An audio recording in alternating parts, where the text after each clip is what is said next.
o segundo cérebro. Isso hoje é falado o tempo todo, que o intestino seria o segundo cérebro. Mas quem controla o intestino e quem faz a ponte do intestino com o sistema nervoso central? O objetivo dessa aula é que você conheça a fundo todo esse mecanismo do segundo cérebro e como isso pode interferir na sua vida e na sua prática clínica com os seus pacientes.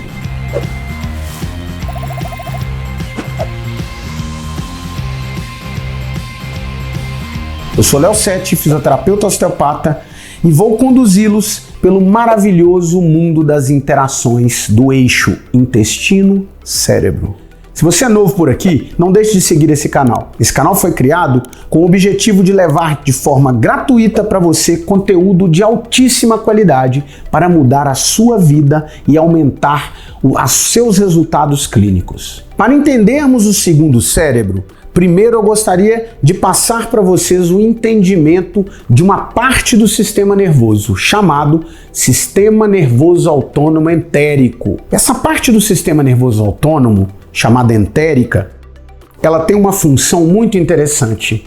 Ela dá autonomia à função visceral. Uai, Léo, mas você está falando do segundo cérebro e você está falando que tem uma parte do sistema nervoso autônomo que não incomoda o cérebro? É isso mesmo, gente. O cérebro, toda vez que a informação chega no cérebro, o que acontece na verdade é que eu gasto muita energia para processar qualquer informação com o cérebro. Inteligentemente, o que o nosso corpo ele criou ao longo do tempo? Um sistema nervoso que controla a parte visceral, que independe do cérebro. Ele é chamado de entérico. É onde tem a maior quantidade de neurônios periféricos no corpo. Esse sistema entérico ele é formado basicamente por dois plexos, que são organizações neurais periféricas, tá? Esses plexos são o plexo mioentérico de Auerbach, que fica onde? Na parte muscular do intestino, controlando o movimento intestinal. E o plexo submucoso de Meissner, que fica numa camada mais profunda. Ó. O alimento passa aqui, tá, gente? Ó. Esse plexo submucoso de Meissner, ele controla a produção de muco, que vai ser julgado aqui no intestino. Para quê? Para ajudar tanto na digestão quanto também no deslizamento do alimento, tá? Esse muco é fundamental também para proteger a mucosa intestinal. Tá? Então eu tenho um sistema entérico que vai dar autonomia para o intestino. Ele não precisa do sistema nervoso central para ele funcionar. O que faz ele funcionar? Quando o alimento cai aqui dentro, ó, ele empurra o intestino, a parede intestinal. E esses neurônios eles agem por essa força do próprio alimento aqui dentro. É um reflexo local. Mas, além dele ter um reflexo local, eu tenho um nervo que chega aqui com vários neurônios, que é o 10º par craniano, o nervo vago. O nervo vago vai fazer uma ponte entre o sistema nervoso central e esse sistema entérico periférico. O nervo vago ele chega aqui e libera um neurotransmissor chamado acetilcolina, que vai ajudar na modulação do sistema entérico, e essa acetilcolina ela vai até lá dentro do intestino. Ela perfura, né? Ela não perfura, ela atravessa essa membrana intestinal, de dentro para fora. E ela vai ajudar a regular, que eu estou desenhando em verde aqui para vocês, o microbioma intestinal. Essas bactérias que estão representadas em verde, elas produzem substâncias que vão ajudar na permeabilidade intestinal, que está aqui em azul. Ó. Em azul aqui é a membrana intestinal.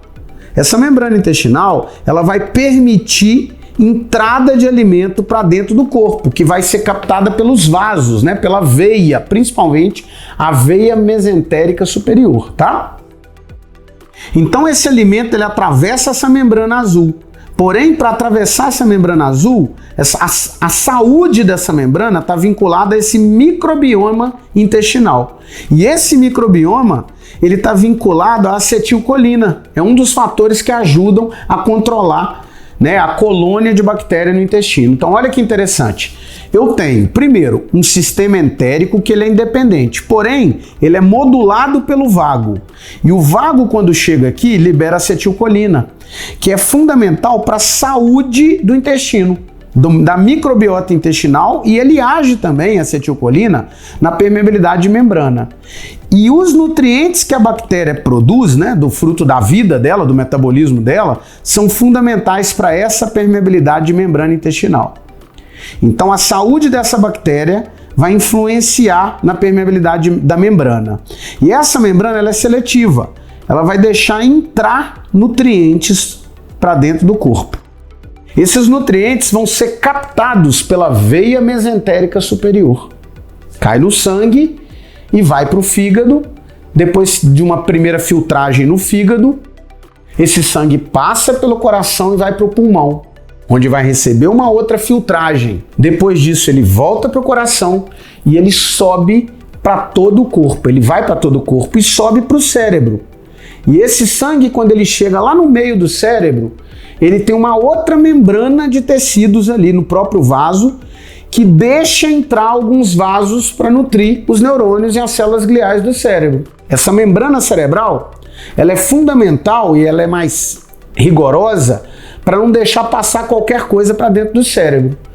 Então ela é bem firme e ela não deixa passar qualquer coisa. Só que na área lá do centro do cérebro, ela é mais permeável, justamente para conseguir nutrir aquelas áreas cerebrais mais centrais, que são as áreas que mais trabalham em todos os indivíduos. Então olha que interessante, uma alteração aqui a nível intestinal vai impactar no que está entrando para dentro do corpo através do sangue. Além disso, o sistema nervoso entérico, que tem vida própria, a digestão ocorre por ele é controlado pelo nervo vago, que influencia na saúde das bactérias intestinais, que vai influenciar nessa membrana intestinal. Isso tudo junto forma o eixo intestino-cérebro. Se eu tenho um prejuízo aqui nessa captação de nutrientes ou nessa condução neural vagal e entérica, eu vou alterar o que está entrando para dentro do corpo.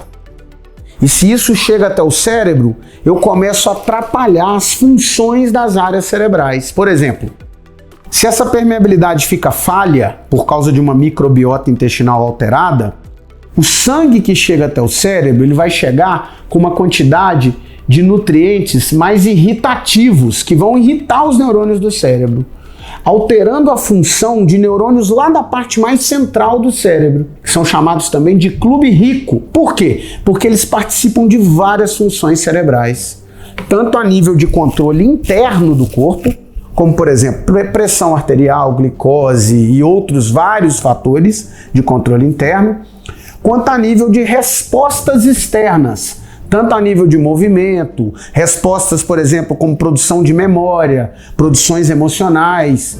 Tudo isso pode ser afetado por alterações intestinais, desse fluxo de permeabilidade de membrana, formando assim o eixo intestino-cérebro. Por isso que o intestino é chamado do segundo cérebro, porque é ele que vai nutrir os neurônios cerebrais. Entender esses mecanismos e essas importâncias, de forma resumida que eu vou falar aqui para vocês, entender o papel do sistema nervoso autônomo entérico, entender o papel do nervo vago, entender o papel dessa microbiota intestinal, microbiota, e a relação da microbiota com o vago. E isso tudo influenciando na permeabilidade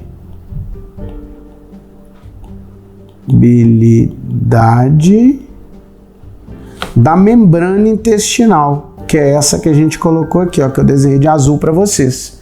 Entender isso tudo é entender como vai chegar nutrientes que podem ajudar o cérebro a funcionar muito bem, e normalmente seria isso, e também esses nutrientes, quando entram coisas indevidas para dentro do sangue aqui, podem atrapalhar o funcionamento do cérebro, gerando uma irritabilidade cerebral. Léo, e aonde que isso aqui está mais presente?